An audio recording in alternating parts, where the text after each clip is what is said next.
அனைவருக்கும் வணக்கம். இன்னைக்கு நம்ம யாரை பற்றி பார்க்க போறோம்னா, உப்புச்சத்திகள் போராட்டத்தில் உயிர் நீத்த முதல் இந்தியர், அதுவும் நம் தமிழர். 18 வயதிலேயே தன் உயிரை நீத்த முதல் தியாகி. குறைந்த வயதிலேயே இந்தியா மட்டுமல்ல, உலகத்திலேயே குறைந்த வயதில் தன் நாட்டிற்காக போரிட்டு உயிர் நீத்த ஒரு மாபெரும் முப்பட்ட தலைவர் பற்றி நம்ம பார்க்க போறோம். பார்க்கறதுக்கு முன்னாடி கண்டிப்பாக எல்லாமே சப்ஸ்கிரைப் பண்ணிக்கோங்க. ஏன் நான் சொல்றேன்னா, அதான் போற கண்டி தொடர்ச்சியாக வரும். அது மட்டும் இல்லாமல் உங்களுக்கு தெரிந்த மாபெரும் போராளிகள் யாராவது இருந்தாலும் கண்டிப்பான முறையில் கீழே கமெண்ட் சொல்லுங்க. அவங்களோட கமெண்டையும் நம்ம கண்டிப்பாக பதிவு செய்வோம். அதாவது நம்ம இன்னைக்கு யாரை பற்றி பார்க்க போறோம் அப்படின்னா, சாமி நாகப்பன் என்ற சாமி நாகப்பன் படையாச்சி, அவரை பற்றி தான் பார்க்க போறோம்.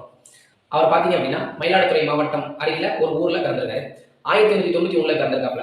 அவர் குடும்பம் பார்த்தீங்கன்னா ரொம்ப வறுமையில தான் இருக்காங்க, கஷ்டப்படுற குடும்பம் தான். அப்ப என்ன செய்யறாங்க அப்படின்னா, தென்னாப்பிரிக்கா இங்கிருந்து பிழைக்க போறாங்க, கூலி தொழில் ஏதாவது போறாங்க. இவரும் ஒரு நண்பர் 2 பேர் சேர்ந்து தான் போறாங்க.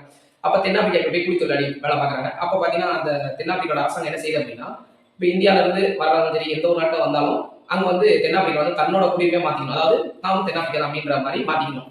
அப்போ பார்த்தீங்கன்னா நாகப்பன் அவர் என்ன செய்யறாரு அப்படின்னா, அதுக்கு வந்து எதிர்ப்பு தெரிவிக்கிறார். நான் பதிய மாட்டேன் அப்படின்றார். அவர் கீழே ஒரு படையை உருவாக்கி நாங்கள் தெரிவிக்க மாட்டோம் அப்படின்றது ஒரு படைக்கு 18 வயசுல ஒரு படையை உருவாக்கி தென்னாப்பிரிக்காலே போய் உருவாக்கி நான் எதிர்ப்பு தெரிவிக்கிறார்.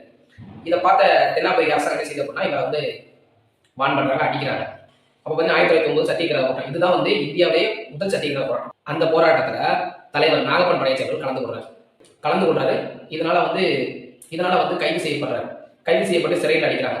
சிறையில் அடிச்சது மட்டும் இல்லாமல் இவர் வந்து ரொம்ப கொடுமைப்படுத்துறாங்க. 4 காவல்துறை சேர்ந்து இவரை போட்டு அடிக்கிறாங்க. அடிச்சு நெஞ்சில போட்டு மிதிச்சு இவரை வந்து உடைகள் இல்லாம இவரை வந்து அவ்வளவு ஒரு கொடுமைப்படுத்துறாங்க. அப்ப அடிவாங்கும் போது கூட சொல்றாரு, நீ எல்லாம் ஒரு ஆளு, நீ வந்து புரட்சி செய்றியா, அது உனக்கு ஒரு கூட்டத்தை உருவாக்குறியா அப்படின்றாரு.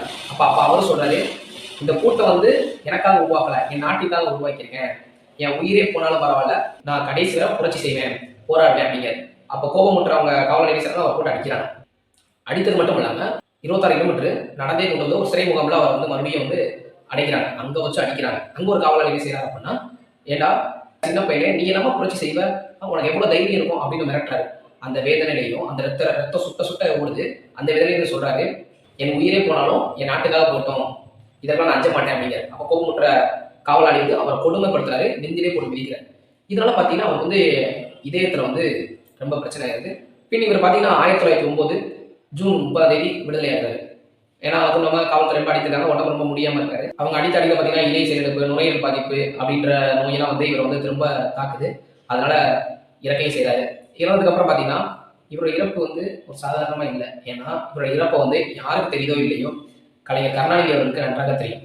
ஆனால் எதனால் வந்து சாமி நாகப்பன் அவரோட வரலாறு வந்து இந்திய அரசாக இருக்கட்டும், தமிழக அரசாக இருக்கட்டும் ஏன் மறைச்சிட்டாங்க அப்படின்றது தான் தெரியும். இதை நான் ஏன் அனுப்பி சொல்றேன் அப்படின்னா, இந்திய வரலாற்றிலேயே இந்திய நாட்டுக்காக 18 வயசுல தன் உயிரை தியாகம் செய்த ஒரே ஒரு மாவீரன் ஒப்பற்ற தலைவர் நாகப்பன் என்ற சாமி நாகப்பன் படையாச்சி அவர்கள் தான். இதுக்கப்புறம் கலைஞர் என்ன பண்றாரு அப்படின்னா, 1970 தென்னாப்பிரிக்காவில் தமிழரின் தியாகம் அப்படின்ற ஒரு கட் அவுட் அடிச்சு ஒரு சப்பரம் வந்து கொண்டு வரப்பட்டு அதில் வந்து சாமி நாகப்பன், வள்ளியம்மை, இப்போ நாராயணன்றவங்க, அதுக்கப்புறம் காந்தி, இவங்க எல்லாமே ஒரு போட்டோ வச்சு இவர் வந்து ஒரு ஊர்வலமாக கொண்டு வந்து இவர் வந்து தமிழகத்திலேயே வந்து ஒரு விழா மாதிரி ஒரு நாள் கொண்டு வந்து காட்டினாரு கலைஞர் அவர்கள். அதுக்கப்புறம் அவரை பற்றி யாருமே பேசவும் இல்லை. வள்ளியம்மை பார்த்தீங்கன்னா, வள்ளியம்மை போட்டால் அது என்ன பண்ணுறது, வள்ளியம்மை வந்து பார்த்தீங்கன்னா எல்லாருக்கும் தெரியுது. ஏன் அப்படின்னா சமுதாயம் தான். நான் ஒன்றே ஒரு தரத்தை அழுத்தி சொல்லிக்கிறேன். வள்ளியம்மை அவர் வந்து ஒரு முதலியார் சமுதாயம் என்ற ஒரு காரணத்திற்காகவா என்ன தெரியல, நெடுஞ்செழியன் அவர் வந்து வள்ளியம்மை அவர் மேலே வந்து பார்த்தீங்கன்னா ரொம்ப பற்று உள்ளவர். அந்த சமுதாயத்தால் வருதா இல்லை அவங்களோட மேலே உள்ள பற்றா அப்படின்றது தெரியல. அவர் சமுதாயம் என்ற காரணத்துக்காக பார்த்தீங்கன்னா வள்ளியம்மை அவருக்காக பள்ளிக்கூடம், மண்டபம், அப்புறம் ஒரு ஏரியாவில் பேர் வைக்கிற அந்த மாதிரி யார் பண்ணாருன்னா நெடுஞ்செழியன் அவர்கள் பண்ணாங்க. ஆனால் சாமி நாகப்பன் அவர்களுக்கு இதுவரைக்கும் எதுவுமே பண்ணலை தமிழ்நாடு அரசு.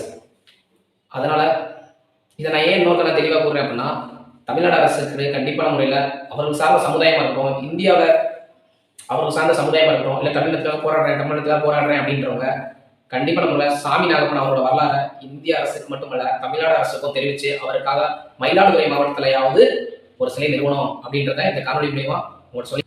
இன்னொன்று என்னன்னா, 1997 ஐக்கிய குஜரேல் அப்படின்ற பிரதமர் வந்து ஐயா நாகப்பன் படையாச்சி அவர்களுக்கு வீரவணக்கம் செலுத்தினார் அப்படின்றதையும் இந்த இடத்துல நான் வந்து பதிவு செஞ்சுக்கிறேன். நன்றி, வணக்கம்.